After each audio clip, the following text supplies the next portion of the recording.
is the Board of County Commissioners Board Work Session. It is Wednesday, April 13th, 2022. It is 2:31 p.m. And this is set to go until 3 p.m. This is a hybrid meeting for live streaming. You may tune in to the Thurston County YouTube channel. And we are in Building 1, Room 280. I am Carolina Mejia. I'm the chair of the board. To my right is Vice Chair Ty Munzer. To my left is Commissioner Gary Edwards.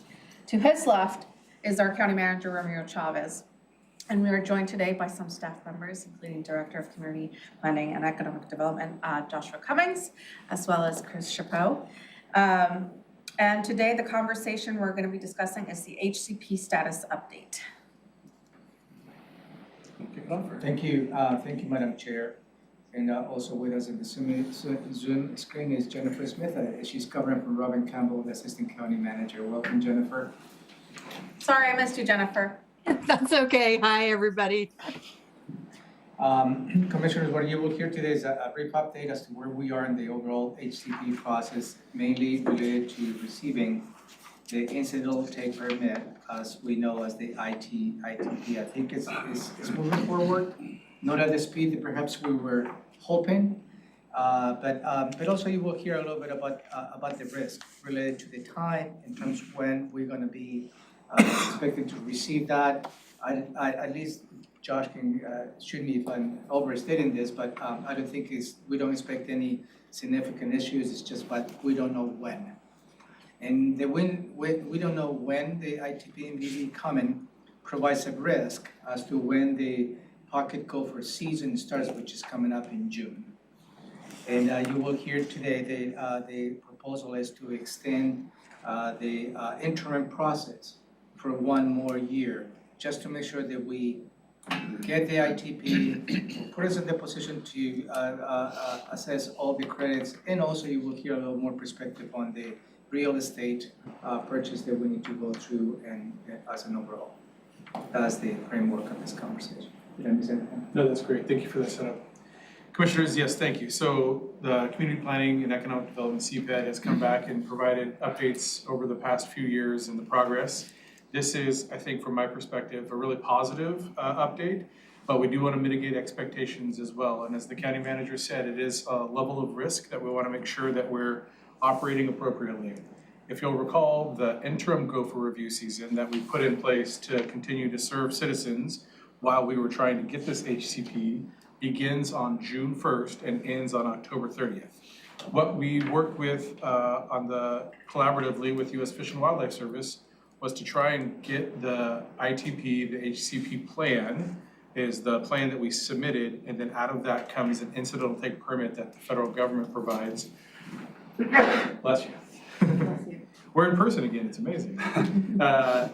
Was targeting Q2 of 2022. So June 1st is the last month of Q2 of 2022. U.S. Fish and Wildlife Service has indicated to us that they do believe that the ITP will likely be provided to us sometime within June, but because it's a little after the beginning of the gopher review season, we don't want to take that chance that we're not able to serve the citizens this year. And so we want to make sure that the board has all this in their decision-making abilities. And our recommendation is to have the gopher review season for one more year to provide assurancy and consistency to the applicants here in Thurston County. They're used to it, they know that it exists, it does vest, so if they get it in this year, it will last past into the coming years. So that's the big piece, is the ITP. And you'll see on your board briefing sheet, and we've talked about this on a number of occasions, there's three main kind of tributaries to this whole process. The first part is the ITP, the incidental take permit that we receive from the federal government. The second part is the land acquisition strategy, and we've had great success on that. We weren't able to start the acquiring of the land for the mitigation until about November of 2021, when we had assurances after the EIS, the Environmental Impact Statement process, had reached a certain conclusion. Then we hit the gas, acquiring land for mitigation. We've acquired a bunch of land. This chart here in your packet describes the bar graph of the land that we've been able to acquire and the places that we still have some deficiencies. That is another layer of risk that we'd like to avoid. We have contracted with Kidder Matthews, and they've done a great job of acquiring land where we needed it. But at the same time that they started their process, the real estate market went through the roof. And so they're working with some challenges as well. So this, again, would allow for some breathing room for Kidder Matthews to continue to do their job and acquire the land necessary for mitigation. And then the last piece is the code and ordinance, the implementation piece. And so that's working through the Planning Commission right now. They've had a public hearing on April 6th. They asked for more information. We're providing them that information. We're also providing them a memo with the information that they asked for and a very clear statement that we are requesting as staff that the Planning Commission provides a recommendation to the Board of County Commissioners before the end of April so that we can continue moving this process forward. So you'll have something to have a public hearing on and then a potential vote on the implementing codes and ordinances. That's how it actually, the how of the ITP, once we receive it from the federal government, gets provided to the applicants when they do the permit and planning process. So 3 big areas: the ITP, federal government, the land acquisition, realtors on it, and the codes and ordinances. Planning Commission is doing a good job working through the process. In fact, we'll have a meeting with the Planning Commission chair later this afternoon to talk about sideboards and directions and the good work that they've accomplished thus far. So that's kind of the 30,000 foot. Any more details to add? Not really. When it comes to the land acquisition piece of it, know that, we're not just looking at acquisitions or your standard fee title acquisitions. We're being creative about our approach and our thinking, how to move through this, easements on properties or agricultural lands. We have information now from WSU who did a study on specifically the HCP species and prairie and agricultural uses. We actually have data and information that shows how there is this synergy and compatibility with both grazing and grazing ag practices with conservation for these types of species, which was something we've always had anecdotal information on, but we now have scientific proof. So that means it's been a great partnership with WSU there. Thank you for that. That's huge. And Stephen Bramwell has supported us in that research, and we appreciate the work that he's done. It just bolsters that ability for the dual use for the ag and conservation. So good partnership. Yep. Otherwise, we continue to move forward with a lot of the implementation pieces. There are a lot of small pieces, especially the technical and technology end, so that property owners have the information at their fingertips with mapping and mapping the GIS information that we have internally that they have to come to the front counter to get that information. We want to push that out so that everybody has that and can get that from their tablets, their mobile phones, or their computers at home. So, and there's a lot of back-end work that IT and Geodata have been working on, and I'm very appreciative of those, that department, because they've been doing a really great job. And that's huge. That's another piece for the self-service. The customers can say, how much does it cost and is this going to impact me? So they can use that, the hope is they can use that GIS map to see their property, how much they might be impacting, and then use the calculators to actually determine their cost. If you'll recall, the cost is really predicated upon how much area they're going to impact. The applicant can reduce their cost by reducing the area of impact. So the first step is going to be avoidance. Then the second step is reduction. And then the third is finally mitigation. That's when you actually purchase the credits. And our goal is to help every applicant that comes through with that process. So lots of work behind the scenes happening. Any questions? That was a lot. Questions? Go ahead, Commissioner Edwards.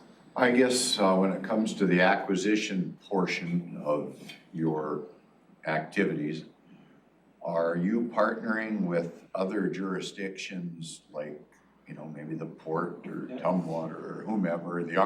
The military's got that buffer zone that they're looking at. So are maybe we running up against a piece of property somewhere that, okay, maybe we don't have enough to make it work, but maybe one of those organizations might buy in with that if we kind of got that partnership kind of figured out how that might work? Well, we're definitely engaged in it. So I would say there's two prongs, and I'll let Chris jump in with more details. But the first big overarching partnership is with the Sentinel Landscapes, and that includes JBLM through the DoD. It includes NRCS through USDA, that's the National Resource Conservation Service, through the United States Department of Agriculture. It includes WDFW, Washington Department of Fish and Wildlife. Help me. It includes us, Thurston County, Us, CNLM, Center for Natural Lands Management, right, TCD, Thurston Thurston Conservation District. our land trusts in the area that help property owners, pair up and match up with open space and conservation needs. And we're bringing in new partners every day. And so that's the big table, because the goal is not that everybody's fighting against each other, but that we're seeing who's got what and how can we help and coordinate. So we've got the need for multiple service areas, and we all talk about what each other needs and how we can pool the money together. So we're actually continue to engage on those processes. We haven't had a full acquisition yet to speak of, but I think we're pretty close to at least one that's a good partnership. And then the second piece is when we look at properties for acquisition, we look at what's adjacent. And so that we can take an adjacent property that looks like it's already not developed and purchase near it so we can exponentially increase those credits. So there's two kind of partnerships happening. City of Tumwater has been a good partner. They're working through their own HCP. We've been partners to help them along in that process as well. But the land acquisition is really yes and everything else. Like how much can we partner with everybody in the community? So to answer your question, I guess the answer is yes. But it's new, it hasn't been done before, so it's a bit novel. How about those, like, I understand like Sentinel Lands doesn't have a budget dedicated for it, but the concept is what they're looking at or something. So Yeah, so it's anything building- cool on that stuff? It's building that concept and then the money comes through the different, you go for it, you know this. Yeah, so the money will come through the different agencies. So REPI, which is the Readiness Environmental. REPI, R-E-P-I. Yes. What is that? Readiness, Readiness. Oh, the readiness activity from, Yeah. okay. Yeah, so that's the don't do the whole thing for everybody. DOD, Oh, boy. Readiness, Environmental, protection, yeah, something protection. Oh, DOD's gonna hate me. REPI, R-E-P-I. Yes. I will find it. Through the DoD, Department of Defense. Right, so that's, JBLM has kind of two pots of money. They've got that funding source, which is DoD, comes straight down from Washington, and then they also have their Army compatible use buffer funding. So we're working with JBLM with both of those particular funding sources. Washington State has funding sources through RCO, and then US Fish and Wildlife also has funding sources. And there are other grant sources and funding sources out there that we're learning about, especially from the agricultural side of the world, that were, I had a meeting this morning with Sentinel Landscape Partnership Work Group, and we're actually creating this just very large spreadsheet of where could any or all funding sources be through and from, and start there, and then we'll start to match up partners and people and land. I think that Sentinel Landscape, the last time I was at one of their meetings, it was, I don't know, maybe some lady from Washington DC was out here. Is that really new? Is that who you're working with again now? I mean, is that where it's coming from, is out of DC rather than here locally, or? Go for it. Yes, and, the base has their people here as well, working with us locally. So yes, some of the money is coming from DC, What department was Kristen from? DOD. So you met with Kristen Skarsgård? Is that who it was? From the Department of Defense, Yeah. coming out saying, we want partnerships, we don't want the locals to be That's just, we're frustrated. just getting it going. Yep, we don't want the locals, us, to be frustrated with the federal DoD, Department of Defense, and so please come together. And if you can build a structure, then there will be funnels of money that can help protect the species. And so the structure is the Sentinel Landscape Partnership. And once we demonstrate, which I think we're pretty darn close, that we've got a structure that works in the partnership, then the money can come through ACUB and REPI, as been discussed. Is that helpful? Yeah, I just wonder when this is all gonna function. Well, It's not quite there yet, doesn't sound like. Build it. We look forward to another briefing in 2 months, where we can have a more clear conversation about that topic. And at that time, we open the gift of the ITP, right? Yeah, I think so. I think so. I'm trusting the US Fish and Wildlife Service with their prediction that they'll have it to us sometime in June. And that will be monumental, County. That will be a huge achievement. Can you provide an update? I'm sorry, Madam Chair. Oh, I was gonna ask Commissioner Munster if he had any questions, Go but ahead. Go ahead. Provide an update on the Mazama Meadows. Zama Meadows. Sure, so Mazama Meadows is moving forward. Center for Natural Lands Management is taking the lead on that, and they're working through some of the final pieces, which include their mitigation and funding costs with U.S. Fish and Wildlife, because they need a permit from U.S. Fish and Wildlife. So they're on the cusp of having something ready to go. When can we access those credits? The soon as they receive their permit.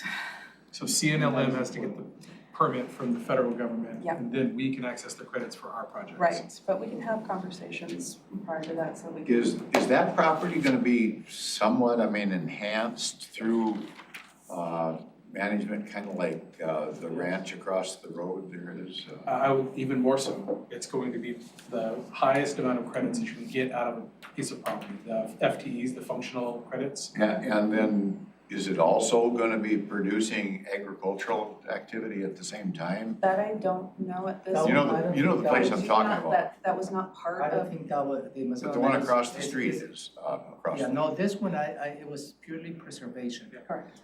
And we, as you may recall, the county participated with the with funding when they originally purchased the property. Right, And then this opportunity arose 3 years ago, maybe. Yeah. As to how we can take the already purchased and preserved property to use for mitigation credits. And that is the process that we're waiting, to get the permit as to how we can access the mitigation credits. But we're planning already, so the number of credits that are gonna be needed for the projects and the cost and credits available through Mazama Meadows, we're building all that, so as soon as CNLM gets the permit, Public Works can move through the process and get those credits. We're not waiting for that permit to build the plan. And also, I think the Mazama Meadows, I don't know if it's still in the works, makes it a little bit interesting because this credits can be utilized on all the areas, across all the areas, as opposed to just very narrow on some specifics, correct? That is our understanding as well. and the ranch across the street, what's the name? Colvin, is that what we're talking about? Colvin Ranch, they do something through, and they're enhancing that, and I guess we don't get any benefit out of that, because that was put together in an earlier stage, I guess. So he has. Through the USDA, right? Right, he has an NRCS grant, and he does work out there, but he's a great partner with us. He actually has been helping us with a lot of the outreach work and with the Western Sarah grant when with WSU. So he's a great demonstration site. I guess for a model, it seems like that still remains productive, that property. It has enhanced qualities for those species, and it doesn't take the maintenance upkeep the same as a property does that you're not utilizing. You know, you always have to be working on it, where the cows are working on it over at his place. Yeah. And he just keeps whatever it is, 5 animals per acre, you can't overgraze it, obviously. So two things, back when we were talking about the good anecdotal information that we got about grazing and preservation, that was that anecdotal information. And now we have data that demonstrates that it works. So that's the WSU study that we were talking about. So we agree. And then maybe we can duplicate that on And other we are. properties, right? Yep, and we will, but remember the conversation of, we wanna do everything. We wanna be able to do the dual use, the ag, and the preservation on some properties. Properties that we can get more functional credits out of, that we don't do the grazing, we wanna do that as well. So if it makes sense for farming, we wanna do that. If it makes sense for pure preservation, we wanna do that. If it makes sense for something in the middle, we wanna do that. So we don't wanna take anything off the table, and that's the plan that we're working through. Commissioner Munster? I support the extension of the interim for a year, and on the land tracker, I know last time we looked at this, there was a lot, on the left column there in the south, and then now it looks like there's a couple of pending acquisitions for Oregon spotted frog and Taylor checker spot butterfly, are those separate? Are those overlapping? I can't tell from the map where the Oregon spotted frog acquisition would be. So Oregon spotted frog would be separate. The Taylor checker spot butterfly overlaps with some of YPG South. Okay, so for the Oregon spotted frog, where is that acquisition? That acquisition is in the Black River Basin. I don't want to get too detailed at the moment. Okay. It's pending. Yeah, okay. And the 2-year goals that you've got here, the blue bars, is that 1/15 of the total amount in the HCP, or is there some other formula that gets you to what we're supposed to accomplish in the first 2 years versus, do you understand what I'm saying? Yep, 10%. Yep. It was 10% of the total goals in the first 2 years. So they've got the total goal. That's what we said we were gonna accomplish. Yep. 10% of the total goal in the first 2 years. For each one of those service areas. And so that's how you get the numbers there. The 2-year goal is the blue bar. Mm-hmm. Acres acquired is the green bar. And then it processes. So we only need 40 acres of Taylor's checker spot butterfly? For the first 2 years of the 30-year permit. No, it says 4. 4, yeah, Oh, thank you, yes, sorry. that is correct. Because they're just not as prevalent, or we don't have that kind of habitat We that they don't like have the much. known, the overlap between development and the known species, so the impact, we just don't have the same amount of impact as we would for the pocket gopher.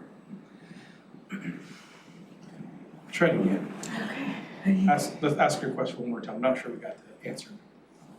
So the. I was just saying, why is it such a small amount that we have to acquire to help preserve the Taylor checker spot butterfly?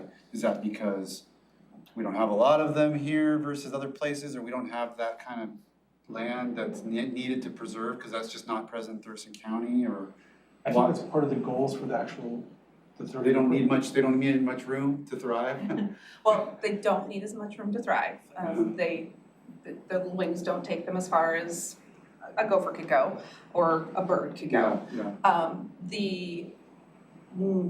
To remember that what we're doing with the conservation is mitigating for the proposed impacts, and the proposed impacts to Taylor checker spot is much smaller Okay. than to I see. the And that's species by species. and species by species. Looking at, okay. Thank you, that helped me as well. Go ahead, Madam Chair. No, wasn't there a news release article saying that we were interested in purchasing? Is there gonna be like a second push out there to kind of purchase land? Yeah, maybe we should wrap that in with, when we get the ITP and big celebration, because it's purchase of land, but like Chris said, it's also other creative opportunities, so like the Purchasing of development rights. development rights, exactly. The easements. So people could keep their land, Yeah. so say they've got, 50 acres, they could keep the whole land, but then put an easement on a portion of it that it won't be built on. It goes into preservation, we could use conservation features to purchase that easement, and that could be part of our credit system. And USDA does that now, with a lot of properties too. Yep, they've got, NRCS has a lot of easements up there. And that's NRCS, that's Natural Resource Conservation Service, who we're partnered with. And I think that's who the Kelvin Ranch, Pardon? I think that's. Yeah, no, I was just like, before we were talking about NCLM, NRSC, it's like Whatever these not. federal acronyms. Oh my gosh, seriously. Yes. We're alphabet soup, but yes. So the long and short of it is, one more year of gopher reviews, interim gopher reviews. I see Commissioner Minster, okay with that? How about each of you? Yeah. Okay, Okay, okay, thank just you. want to make sure that that is not. And we are making steady progress. We're communicating with local residents who are interested in the items. We also are connected with the local business community through the Thurston Chamber, so they're aware of these as we go through the steps. OMB has been involved in the conversation, so we're doing our best to get all the word out. But if there is any folks that you hear that aren't tracking, please let us know. We've got the thurstonhcp.org is available for FAQs and information, and if there's something we're missing, we want to make sure to cover that base. Can you explain that acronym? Just kidding. Excellent. Jen? I was just gonna say, I was talking to a group, and I think you've talked to them as well, but, you know, they had questions that were beyond my scope of understanding, and I'm sure Chris can help them work through it, but it was about, you know, a project where a docket item of which a component could be, you know, conservation easements, and, you know, part of the property gets changed of zoning because they're gonna do this or that or the other, and some other big piece would be fit into our HCP needs, and I'm sure there's complexities to that because you have to make sure you can't guarantee outcomes when you have a docket process and all of that, so I didn't wanna give them any wrong understanding of how that might work, but I certainly said we were interested in that type of land acquisition, certainly something we'd like to work out if it's legal and, you know, Great. accessible. Yeah, send them our way. Yeah. And Kidder Matthews is doing a great job as a consultant. Also, having the baseline of the codes and ordinance for implementation, planning commission is gonna be really important, so all those pieces are moving. What was the date you said that you're thinking that the April. planning commission is gonna come with these codes and ordinances? We need them to make a decision at their meetings by April Okay, 20th, so 22nd. very soon, okay. Okay. Well, Jennifer, any questions that you have? No, I have no questions. Thank you. No, okay. Okay, well, with that, we are adjourned. Thank you so much. Thank you, commissioners.